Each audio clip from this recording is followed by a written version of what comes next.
Thank you very much for coming. My name is Joseph Aprile, and I would like to read excerpts from my book, The Surprising Latitude of Fate. This is basically a story about personal redemption, and I would like to read. I'll first begin by reading from the early part, or the introductory part of the novel. Maria was sitting in her room on the second floor of her family estate. She was at her desk, looking intently out of the window. Her long raven hair fell against her face, and her deep brown eyes could not hide the intense sadness she felt. She longed for Carmelo with every aspect of her being. The loneliness that began to invade her composure already felt unbearable. She wanted desperately to see him one last time, but knew that was impossible for her, especially since her fiancé was downstairs talking with her father. She wished she could be like him and run away, leaving everything she knew and loved behind. She was, however, not that kind of person. Maria needed familiarity and the sense of security that came with being with her family in the place that was her home. "Carmelo," she sighed to herself, "I love you, I wish you much happiness." She put her head in her hands and cried, bringing forth feelings of intense pain and emptiness. When Carmelo arrived at Da Vinci Airport in Rome, he was filled with excitement. The sun was brilliant with only a few clouds in the sky. A perfect day for flying, he thought. He checked his baggage and waited at the gate for his plane. Carmelo had never flown before and was transfixed as he watched the huge aircraft landing and departing. Eventually he boarded and sat at a window seat. His flight was filled with young students on holiday. As the plane began its ascent, Carmelo grabbed so tightly onto the armrest that his hands turned ashen white. When they finally reached cruising altitude, the young passengers applauded and Carmelo began to relax. He looked down and saw a broad panorama that encompassed his homeland, the country of his birth where his fondest memories resided. He had never seen it from that perspective. All that was familiar to him was rapidly disappearing from sight. Everything he had taken for granted he was now leaving behind. He wondered if he was doing the right thing. His future was now an entirely uncharted terrain opening up before him. All during the trip, Carmelo held within his mind the sights, sounds, and images of his boyhood.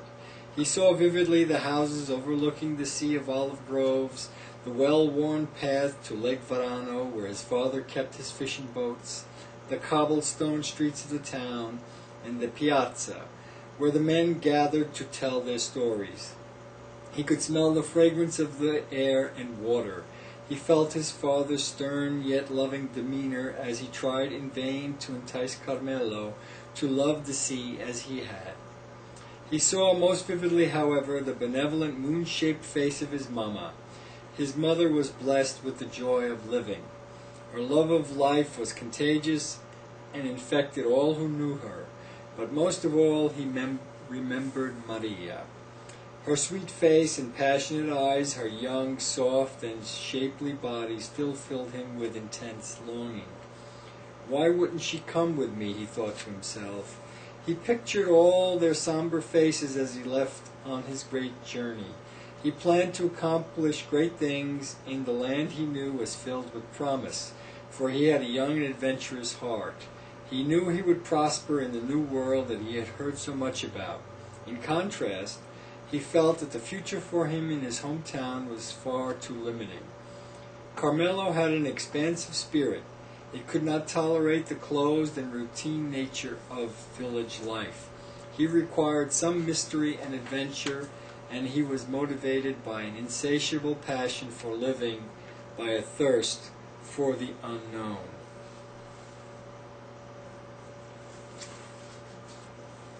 And I would like to read now from the beginning of the chapter entitled Arrival. An extra pair of boots and hopeful vigilance, a useful heart in a raging world, bound for America with a hunger and a tempest in the soul. As the plane began to make its descent into John F. Kennedy Airport while the sun was beginning to set, he could see the Statue of Liberty engulfed in twilight's brilliance. Carmelo had heard of the magnificent Lady of the Harbor, but as he took in the colossal figure seeming to stand magically on the top of the water, he was awestruck. The remarkable New York skyline came into view. He had never seen anything like it.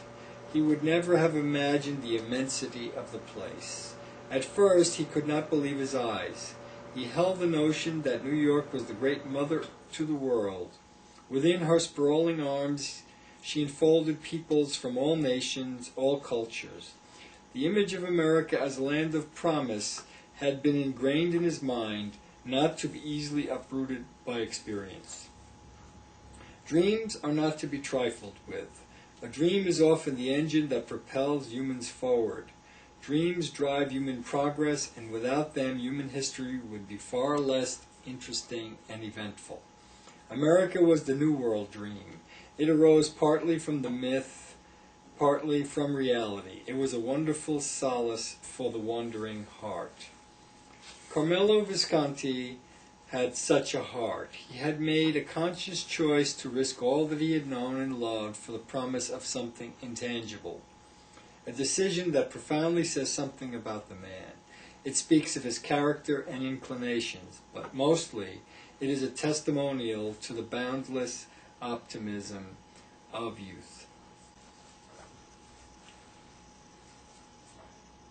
Well, thank you so much for listening. I hope you enjoyed what I read, and remember that you can purchase the book, and the easiest way would be to go to my website. That's at lvau.com. Again, lvau.com, where everything can be purchased conveniently online. Thank you.